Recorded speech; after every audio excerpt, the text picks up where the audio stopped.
Berhenti kabur keluar kota demi healing, kalau pas pulang lo tetap ngerasa hampa. Masalah lo itu ada di dalam batin, bukan karena kurang piknik. Gua tahu apa yang lo rasain sekarang. Lo ngerasa capek banget. Tapi anehnya, ini bukan tipe capek yang bisa hilang cuma dengan tidur 8 jam. Lo udah coba buat tidur lebih awal, tapi pas bangun, dada lo tetap kerasa sesak. Lo scroll TikTok sampai subuh, lo cari hiburan di sana, hasilnya lo makin merasa hampa. Lo ngeliat postingan temen lo yang lagi di Bali atau lagi makan enak di kafe mahal. Terus lo mikir, mungkin gue butuh itu juga. Lo akhirnya maksain pergi. Lu beli tiket, lu booking hotel, lu foto-foto buat menunjang estetik di feed lu. Tapi jujur deh sama diri lu sendiri. Pas lo lagi duduk di pinggir pantai itu, pas lo lagi ngeliat sunset yang katanya indah itu, pikiran lo tetap lari kemana-mana kan. Hati lo tetap berisik. Lo tetap ngerasa ada yang bolong di dalam sini. Dan pas lo balik ke rumah, realita nabrak lo lebih keras dari sebelumnya. Lo bukan cuma capek mental, sekarang lo juga bokeh karena pengeluaran yang gak seharusnya. Lo ngerasa gagal, lo ngerasa gak ada jalan keluar. Gua mau kasih tahu lo satu hal yang mungkin menyakitkan tapi perlu lo denger.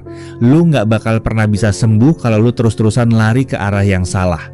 Hari ini, di video ini gue bakal bongkar kenapa semua usaha healing lo selama ini mental semua. Gua bakal tunjukin satu-satunya jalan keluar yang selama ini lo sepelein.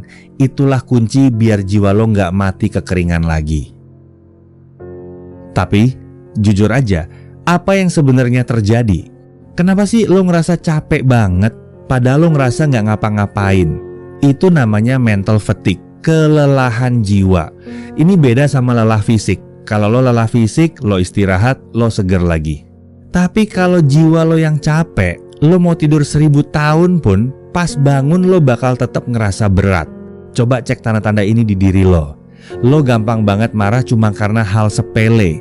Lo ngerasa semua urusan lo jadi rumit banget, nggak ada yang bener-bener beres. Dan yang paling parah, lo mulai ngerasa asing sama ibadah lo sendiri. Sholat lo cuma jadi gerakan olahraga tanpa rasa. Lo sujud, tapi pikiran lu lagi mikirin tagihan atau omongan orang di kantor. Lu ngerasa Tuhan itu jauh banget. Atau mungkin lu ngerasa gak pantas buat mendekat. Fenomena ini nyata. Ini adalah silent killer bagi jiwa lo. Masalahnya dunia sekarang ngajarin lu kalau obat dari semua itu adalah konsumerisme, self reward katanya. Lu beli barang yang gak lu butuhin, pakai uang yang belum tentu lu punya, cuma buat bikin lu ngerasa hidup selama 5 menit. Tapi setelah itu hampa lagi. Lo itu ibarat orang yang lagi haus banget, tapi bukannya minum air, lo malah lari maraton biar lupa rasa haus itu. Lo cuma nambah masalah di atas masalah. Lo harus sadar kalau lo gak bisa nyembuhin luka batin dengan cara pindah-pindah lokasi geografis. Masalah lo itu bukan di lingkungan lo, tapi di frekuensi hati lo yang udah lama gak sinkron sama penciptanya. Sekarang, gue mau kasih peringatan keras buat lo. Kalau lo tetap mikir kalau solusi dari depresi atau rasa hampa lo adalah dengan liburan atau belanja, lo lagi pelan-pelan ngebunuh diri lo sendiri. Lo lagi gali lubang yang lebih dalam. Kenapa? Karena setiap kali lo healing dengan cara lari, lo sebenarnya lagi ngasih dosis obat bius ke mental lo. Begitu efek biusnya habis, sakitnya bakal kerasa 10 kali lipat. Apa lo mau selamanya bergantung sama pelarian kayak gitu? Apa lo mau hidup lo cuman habis buat nunggu akhir pekan atau nunggu cuti biar bisa ngerasa jadi manusia lagi? Itu bukan hidup, itu namanya bertahan hidup dalam siksaan. Dengerin gue baik-baik. Healing itu arti harfiahnya adalah pengobatan. Kalau lo sakit tipes, lo minum obat tipes, bukan beli sepatu baru. Nah kalau jiwa lo yang sakit, lo butuh obat jiwa. Di dalam syariat gak ada obat yang lebih paten buat jiwa selain zikir. Gue tahu kedengerannya simple banget sampai mungkin lo ngerasa masa sih cuma gitu doang. Tapi pikirin analogi ini, seekor ikan itu butuh air buat hidup. Lo bisa bawa itu ikan ke hotel bintang 5, lo kasih dia tempat tidur paling empuk, lo kasih dia tontonan paling seru. Tapi kalau lo gak kasih dia air, dia tetap bakal mati. Dia bakal megap-megap. Jiwa lo itu adalah ikan dan zikir itu adalah airnya. Tanpa mengingat Allah, jiwa lo itu kering. Dia nggak dapat nutrisi. Makanya mau sejauh apapun lo terbang ke luar negeri, jiwa lo tetap megap-megap karena dia nggak dapat apa yang dia butuhin. Di dalam Al-Quran, di surat Ar-Ra'd ayat 28, Allah udah kasih manual booknya. Ketahuilah, dengan mengingat Allah hati menjadi tenang. Ini bukan saran, ini adalah hukum alam buat manusia. Hati lo didesain cuma bisa tenang kalau dia connect sama sumbernya. Sesederhana itu. Tapi lo sering tertipu. Dunia menawarkan ketenangan palsu. Coba bandingin janji-janji iklan wisata sama janji Allah. Wisata nawarin lo ketenangan lewat filter kamera. Mereka jual pemandangan yang cuma bisa lo nikmatin lewat mata. Begitu mata lo merem, ketenangan itu hilang. Tapi Allah nawarin ketenangan yang sumbernya dari dalam. Namanya sakinah. Itu adalah ketenangan yang gak peduli lo lagi ada di tengah macetnya Jakarta atau lagi di kamar kosan yang sempit, hati lo tetap ngerasa luas. Lo gak butuh tiket pesawat buat dapet itu. Lo cuma butuh lisan yang bergerak dan hati yang hadir. Zikir itu bukan cuma komat kamit tanpa arti. Zikir itu adalah proses lo memulangkan semua beban lo ke Yang Maha Kuat. Selama ini lo ngerasa capek karena lo ngerasa harus mikul beban dunia ini sendirian.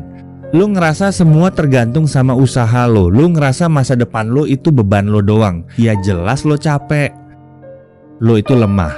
Tapi pas lo berzikir, lo lagi bilang, ya Allah, hamba gak sanggup, hamba balikin semua ke Engkau. Di saat itulah beban di pundak lo diangkat. Itu baru namanya healing yang sebenarnya. Gimana cara aplikasinya hari ini? Jangan bayangin lo harus duduk berjam-jam di masjid sambil bawa tasbih besar kalau lo belum sanggup. Mulai dari yang paling kecil. Setiap kali lo ngerasa dada lo mulai sesak karena mikirin kerjaan atau masa depan, langsung tarik napas. Terus ucapin subhanallah atau alhamdulillah dengan penuh kesadaran. Rasain setiap hurufnya. Sadari kalau lo punya Tuhan yang jauh lebih besar dari masalah lo. Lu harus paham kalau Al-Quran itu diturunkan sebagai syifa, sebagai obat. Coba lu buka satu halaman aja malam ini, baca artinya. Rasain gimana kata-kata itu kayak lagi nyiram tanah kering di batin lo. Itu transformasi yang nyata. Bukan cuma perasaan sementara, tapi perubahan struktur ketenangan di otak dan hati lo. Jangan jadi orang yang cuma inget Tuhan pas lagi susah banget, tapi jadikan zikir itu sebagai napas lo.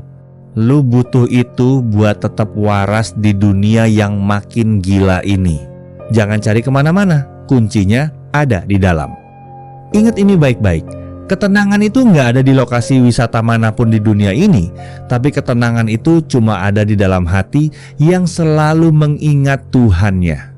Langkah konkret buat lu malam ini juga. Begitu video ini selesai, matiin HP lu. Jangan scroll yang lain. Duduk diam selama 10 menit aja, tanpa musik, tanpa gangguan. Mulai bicara sama Allah. Curhatin semua capek lo, seakan-akan lo lagi ngomong sama sahabat paling deket. Terus, tutup dengan zikir yang lo tahu. Hayati setiap katanya sampai lo ngerasa dada lo sedikit lebih plong. Lakuin itu sekarang juga. Gua mau nanya satu hal sama lo, dan gua pengen lo jawab jujur di kolom komentar bawah. Kapan terakhir kali lo bener-bener sujud dan ngerasa tenang banget tanpa mikirin apapun selain pengen deket sama Allah? Tulis perasaan lo. Gue pengen tahu apa yang selama ini ngeganjel di hati lo.